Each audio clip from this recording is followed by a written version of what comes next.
Nagkaaminan na, Showtime posibleng mag-shutdown kung magpapatuloy ang mga problema nilang ito. Isang noontime show posibleng magbawas na ng hosts nila dahil sa kakulangan sa budget. Nito nga lang May 4, 2026, ay may inamin na naman nga ang isa sa mga pangunahing host ng Showtime na si Vice, patungkol pa rin nga sa kakulangan nila sa kanilang budget. Pero bago nga natin pag-usapan yan, ay matatanda ang una na rin nga nating napag-usapan noon. Ang matatandaang ginawang pag-amin ng isa nga sa mga pangunahing host ng It's Showtime na si Vice, ilang buwan lang ang lumipas, na nakakahiyaman daw aminin, ay gipit na nga daw sila. Kaya naman ay matatandaang humingi na nga ito ng tulong sa mga sponsors at mga advertisers, para mapagpatuloy pa ang kanilang segment, para daw mas makatulong pa sila. Dahil hindi nga nila kaya nang ipagpatuloy ito dahil ayon na kay Vice, ay gipit na nga daw sila. At humingi din nga siya ng tulong sa mga madlang people, na mas tutukan at panoorin daw ang segment nila na ito, nang sa ganoon ay magtagal at mapataas pa daw ang ratings ng Showtime, dahil sa ayaw at sa hindi man daw nila, ay mahalaga pa rin nga daw ang kanilang TV ratings. Natandaan, na ang mga ginamit ng mga salita dito ni Vice ay ang mga salitang gipit na gipit, at ang mapataas pa ang ratings nila.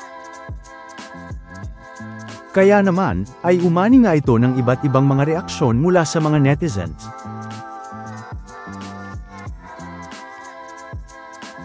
Hindi nga lang yan, dahil ayon naman sa interview ni Vice noon, ay matatanda ang tila budget naman ang problema, kaya hindi na nila tinapatan ang Eat Bulaga pagdating sa paggawa ng Lenten Special.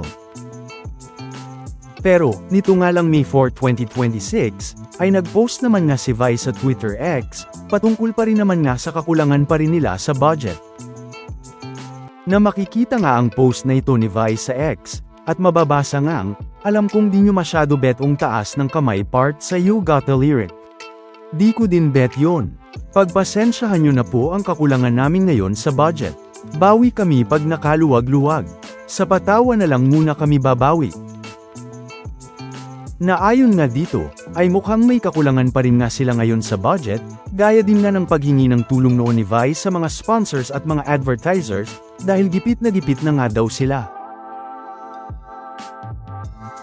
Kaya naman, ay umani nga ito ng iba't ibang mga reaksyon mula sa mga netizens, na kung saan ay ang karamihan nga sa mga naging suggestions dito ng mga netizens, ay ang pagbabawas ng Showtime ng mga host, na ayon nga dito, ay panahon na daw para magbawas ng mga host ang Showtime para makabawas sila sa gastos.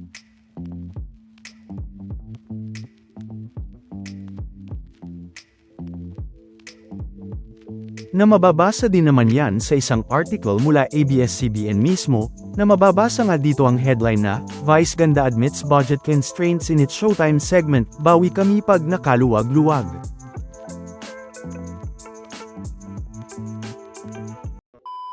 Welcome back mga ka-highlights. Bago tayo magpatuloy ay maaaring mag-subscribe at i-click ang notification bell para updated kayo sa mga susunod pang videos, at paki-like na rin ang video, share at mag-comment na rin. Maraming salamat po. Dagdag pa nga dito na, unkabogable star Vice Ganda shared that she understands the sentiments of some of the viewers of It's Showtime, on one of the mini-games of Laro Laro Cake. In her X account, the Kapamilya star cited some budget constraints but assured the madlang people that they remain committed to providing entertainment. Vice admitted that she also wasn't satisfied with how the game is being played, but maintained that they will do their best once the budget allows them to do so. Alam kong di nyo masyado bet ang taas ng kamay part sa You Got the Lyric. Di ko din bet yon. Pagpasensyahan nyo na po ang kakulangan namin ngayon sa budget. Bawi kami pag nakaluwag-luwag. Sa patawa na lang muna kami babawi. Na tila may malaki talagang ang problema ang Showtime sa budget ngayon, dahil may isa pang ang inamin si Vice sa Showtime ayon naman din mismo sa ABS-CBN. Dahil inamin din nga mismo ni Vice dito, na hindi na nga daw nila afford na ipagpatuloy ang isa pa nga sa mga tauna nilang ginagawa sa Showtime na magpasikat, dahil hindi na nga daw nila ito afford. Na mababasa nga dito na, the Kapamilya comedian host explained that each magpasikat performance typically costs millions to produce.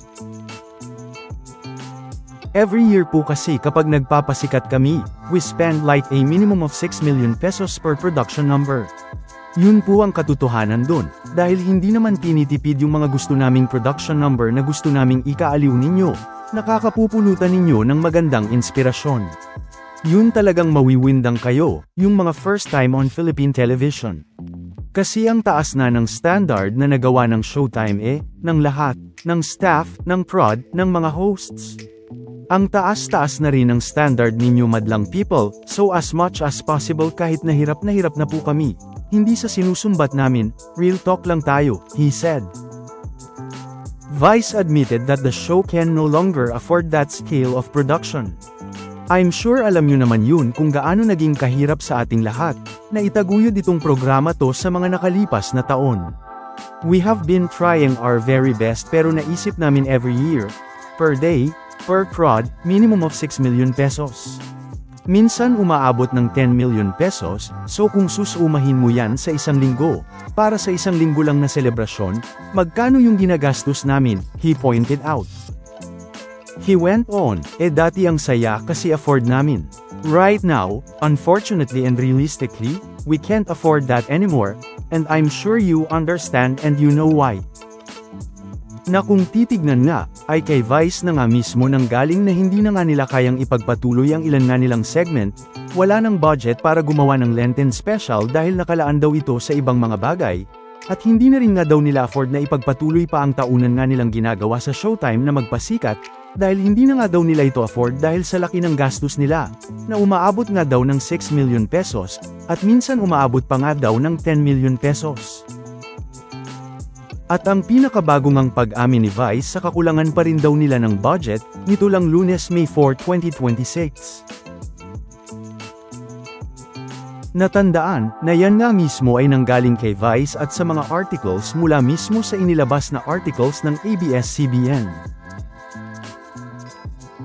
Samantala, ano naman ang mga masasabi nyo, patungkol sa mga napag-usapan natin, sa video na ito?